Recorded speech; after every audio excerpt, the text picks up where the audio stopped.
Le decía que no se moviera, que no le iba a pasar nada. Con el cual el señor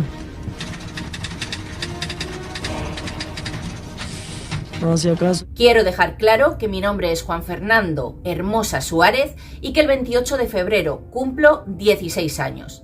Estas fueron las primeras declaraciones de un niño de 16 años que en apenas 3-4 meses había acabado con la vida de 22 personas.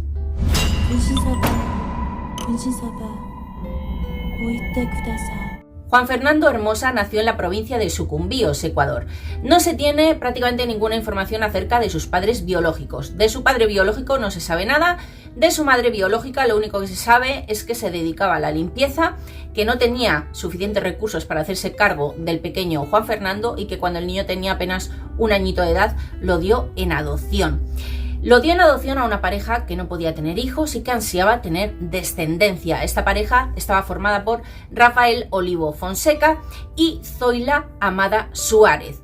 Ambos se trasladaron con su hijo a la capital de Ecuador, Quito, para empezar una nueva vida. Rafael había sido militar, tenía negocios y propiedades por el país y viajaba constantemente, así que prácticamente no estaba nunca en casa. El pequeño Juan Fernando estaba a cargo de Zoila, que era ama de casa y que tenía tiempo para estar con él. Lo que pasaba es que Zoila era una mujer enferma, que sufría de artritis, sufría de sordera y aunque estaban en la misma casa, Juan Fernando pues se pasaba la mayoría del tiempo solo. Pronto Zoila se dio cuenta de que el pequeño Juan Fernando pues sufría de cambios bruscos de humor, de ataques de ira. Aún así sus padres pues siempre quisieron lo mejor para él, lo trataron siempre bien, con cariño y decidieron que lo mejor para el niño era tratarlo como un hijo propio y no decirle nunca que había sido adoptado. Pero cuando Juan Fernando cumplió los 7 años sucedió algo que lo cambió todo. Un buen día, un adolescente de 14 años se presenta en la casa. Decía ser la hermana biológica de Juan Fernando. Parece ser que la madre de Juan había tenido a Gloria, después a Juan, los había dado en adopción y aún así después había tenido más y más hijos. Gloria les dijo pues que ella había sido adoptada, que no se llevaba bien con su familia adoptiva y que se había largado de casa, ¿no? Había averiguado la dirección de su hermano pequeño Juan Fernando y había decidido visitarle para pedirle por favor a sus padres, a Rafael y a Zoila, que le dejasen quedarse allí una temporada con su hermano pequeño. A Rafael y a Zoila pues no les convencía mucho esto, no conocían de nada a esta chica, pero bueno, era la hermana de su hijo, aunque su hijo no sabía que tenía hermanos. ¿Qué es lo que pasaba? Pues que esta chica Gloria, no sé si por maldad, envidia, celos, que es lo que pasaba en la cabeza de esta chica, tardó esto y nada, unos poquitos días, en decirle a su hermano de 7 años que era adoptado. Juan Fernando no tenía ni idea de esto, es que no lo sospechaba ni por asomo. Y claro, esto causó un gran impacto en él. Aparte de esto, no tenía suficiente esta chica que empezó pues a meterle mierda en la cabeza, ¿no? Diciéndole, pues eso, que era adoptado, que Rafael y Zoila no eran lo que aparentaban ser, que no lo querían y que pues lo mejor era robar todas las pertenencias de la casa y fugarse de allí juntos. Juan Fernando enfrentó a sus padres adoptivos, les preguntó, ¿soy adoptado? A Rafael y a Zoila no les quedó más remedio que decirle que sí, eres adoptado. Y claro, Juan Fernando en cierta manera los culpaba por no ser sus verdaderos padres y aparte de esto tenía un resquemor muy grande con su madre biológica porque lo había dado en adopción a él y había seguido teniendo hijos. ¿Por qué le había dado en adopción a él y no a los otros? Así que se dio cuenta de que su vida pues era una mentira. Gloria tardó poco en marcharse de esa casa, pero claro, ya había sembrado ahí el mal, los malos pensamientos, dentro de la cabecita de Juan Fernando. Con apenas 9 años, Juan Fernando pasó de tener cambios bruscos de humor a desquitarse con pequeños animales. Y ya sabéis cómo empiezan muchos psicópatas, como os he contado en muchos casos de este canal, empiezan así torturando pequeños animalitos y luego necesitan más y más y acaban haciendo daño a las personas. Juan Fernando llevaba los restos de los animales que torturaba a su escuela para asustar a los otros niños y lo consiguió y por esto fue expulsado. Hacía lo mismo con sus vecinos, les dejaba allí gatos muertos y tenía al vecindario aterrorizado. Con apenas 12 años ya había formado una cuadrilla con otros 10 niños, igual de problemáticos que él. A estos niños pues les gustaba pasar el tiempo bebiendo, robando, entrando en casas ajenas y pasando su tiempo jugando a videojuegos y en bares y discotecas. Esta pandilla empezó a conocerse como la pandilla del terror. Y Juan, un chico no muy alto, muy delgado y con apenas 4 pelos en el bigote, se convirtió en el líder de la banda. Tras varios robos, Juan fue enviado a varios correccionales de menores. Aún así, escapaba de estos al poco tiempo y volvía a las andadas. En 1991, Juan tenía 16 años. Tras salir con su cuadrilla de la discoteca, pararon un taxi. Después de haber recorrido unos metros, Juan sacó un arma y disparó en la cabeza del taxista a quemarropa. Arrojaron el cuerpo del taxista en un terreno y se llevaron el taxi. A partir de ahí, Juan y su pandilla causarían el terror en la zona. Los chicos de la banda le ayudaban en los robos, pero él era el que accionaba el gatillo. Una semana después del suceso, Juan fue a la peluquería a la que iba normalmente. Esta vez fue acompañado de sus amigos. Allí estaba Charlie, un travesti que siempre le cortaba el pelo a Juan. Estaban teniendo una conversación animada y Charlie invitó a los chicos a beber a su casa. Parece que allí, según ellos, se inició una pelea. Juan volvió a usar su arma, esta vez contra Charlie el peluquero, al cual disparó en 5 ocasiones. Esto no había hecho más que comenzar. Juan buscaba siempre al mismo tipo de víctimas, hombres de la comunidad LGTBIQ y taxistas que condujesen un coche Sanremo. Este coche le gustaba en especial porque no se calaba en las cuestas y esto le permitía huir más fácilmente con el coche una vez se había deshecho del taxista. Y respecto a los hombres de la comunidad LGTBIQ, Juan se hacía pasar por uno de ellos para atraerlos, robarles y acabar con sus vidas. Tanto era el terror que estaban causando en la comunidad que la policía organizó un dispositivo especial para buscar a un adolescente. Un adolescente que estaba acabando con la vida de taxistas y hombres homosexuales. El objetivo era encontrar a este adolescente vivo o muerto. Pero un buen día detuvieron a uno de sus amigos y por H por B salió a relucir su nombre, Juan Hermosa. Además, salió a relucir por lo que Juan Hermosa hacía en sus ratos libres, que era salir a cazar. El 9 de enero de 1992, la policía llegó a la casa de Juan Fernando. Eran las 4:30 de la mañana, parece ser que Zoila y Juan Fernando estaban durmiendo en la misma habitación. La policía entra en la casa, Juan se despierta, empieza a pegar tiros allí como en una película.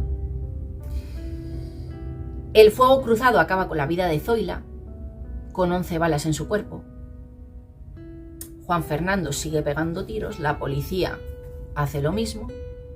Llega a un punto que se dice que Juan Fernando saca una granada de su mesilla de noche y se la lanza a la policía. Esto hace que se derrumbe una pared, cae sobre los agentes. Aún así, Juan Fernando acaba detenido sin un rasguño. Y sus primeras declaraciones fueron estas: quiero dejar claro que mi nombre es Juan Fernando Hermosa Suárez y que el 28 de febrero cumplo 16 años.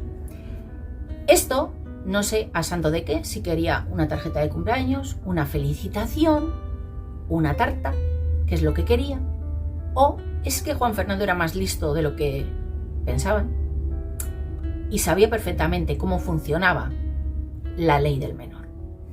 En apenas 3-4 meses, Juan Hermosa había acabado con la vida de 22 personas. Más tarde Juan dijo que él, en realidad, no había querido hacer daño a nadie, pero es que la gente no se lo ponía fácil porque él les decía que se estuviesen quietos y la gente no hacía caso. Y claro, él decía que no le había quedado más remedio que actuar como actuó. Prácticamente él decía que es que la gente lo había obligado a dispararles porque no hacían caso a lo que él les decía. También confesó que el arma que había utilizado para sus crímenes se la había proporcionado la misma policía. Dijo que un agente de policía llamado Puchicela le había dado el arma a cambio de entregarle objetos robados. Juan también dijo que lo que había hecho tenía un porqué. Según su declaración, dijo que un general de las Fuerzas Armadas lo había contratado. Parece ser que la hija de este general había sido abusada por un taxista. Esta chica se quedó embarazada fruto de este abuso y, no pudiendo soportar lo que había pasado, terminó quitándose la vida. Y según Juan, este general le pagaba por cada taxista que él asesinase. Todo esto que contó Juan nunca se investigó a fondo y nunca se demostró si era verdad. En la prensa empezó a ser conocido como el niño del terror. Me encañonaba al señor, le decía que no se moviera. El señor no se quedaba quieto. ¿Qué pasaba? Pues que Juan Fernando tenía 16 años y él conocía perfectamente sus derechos.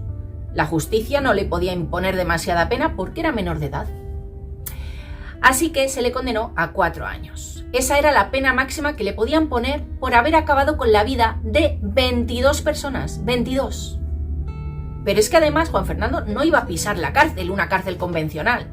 Tenía solo 16 años. Así que lo metieron en un centro correccional de menores. Un centro que estaba lleno de menores como él, problemáticos, donde aprendían las malas mañas de los otros, donde no había terapia para ellos, donde no abogaban por una reinserción en la sociedad una vez saliesen de allí, y donde, habiendo aprendido todo lo malo que hacían los demás y nuevos trucos, salían de allí para delinquir, para nada más. No tenían futuro esos chicos. ¿Qué pasaba? Que a Juan Fernando le pareció demasiado tiempo, 4 años, allí encerrado. Madre mía, ¿a dónde iban a parar? Así que el que tenía una novia le dijo un día a ella que le llevase allí un arma. ¿Qué pasa? Que este sitio pues no tenía casi seguridad. Así que fue fácil para esta chica esconderse un arma y llevársela a su novio. Ya con el arma en su poder, Juan Fernando acabó con la vida de un policía y se escapó de allí, del Centro Correccional de Menores, con otros 10 chicos. Después de esto huyó a Colombia. Allí se dedicó a robar joyas y a revenderlas, hasta que fue detenido en Bogotá y fue extraditado para terminar de cumplir su condena a Ecuador. Allí cumplió los 4 años de su condena, no cumplió ni un día más por haber terminado con la vida de un policía o por haberse fugado. Cumplió sus 4 años y salió en libertad tan campante. Juan Fernando terminó de cumplir esta condena de 4 años en el Centro Correccional de Menores y su padre adoptivo, Rafael, fue a buscarle. Rafael, una gran persona porque sabía lo que había hecho su hijo, acabar con la vida de al menos 23 personas. Aún así se lo llevó a vivir a casa con él. ¿Qué pasaba? Que en este pueblo, pues todo el mundo conocía a Juan Fernando y lo que había hecho, y nadie lo quería contratar ni nadie lo quería tener cerca. Así que la reinserción iba a ser difícil. Un buen día, Juan Fernando salió de fiesta con unos amigos, se fue a un bar, estuvo bebiendo, pero le tuvieron que decir que se largase del bar porque, claro, todo el mundo le estaba mirando mal, a todo el mundo le molestaba su presencia y no lo querían tener allí. A los 2 días de esta salida, se encontró el cuerpo de Juan Fernando flotando en un río. Además, con unos signos de violencia y de tortura extrema. Solo pudo ser identificado por su billetera y por un recorte de periódico que tenía en un bolsillo, en el cual se hablaba de él, en el cual se le nombraba Juan Fernando Hermosa. Y se decía allí en ese artículo lo que había hecho. Nadie fue investigado por esto, ni nadie fue juzgado por este crimen. Se calificó como un ajuste de cuentas y ahí se quedó. Nadie investigó ni juzgó a los policías que habían acabado con la vida de Zoila, con 11 disparos. Nadie juzgó tampoco al policía que, a cambio de objetos robados, le había entregado un arma a un menor de edad. Un arma que fue destinada a acabar con al menos 23 personas. Hasta aquí el caso de hoy. Ya sabéis, si os ha entretenido, dejarme un like, un me gusta, compartir el vídeo, suscribiros si no estáis suscritos y ya sabéis, como os digo siempre, cuidaros mucho porque si vosotros queréis, nos vemos aquí muy pronto. Chao.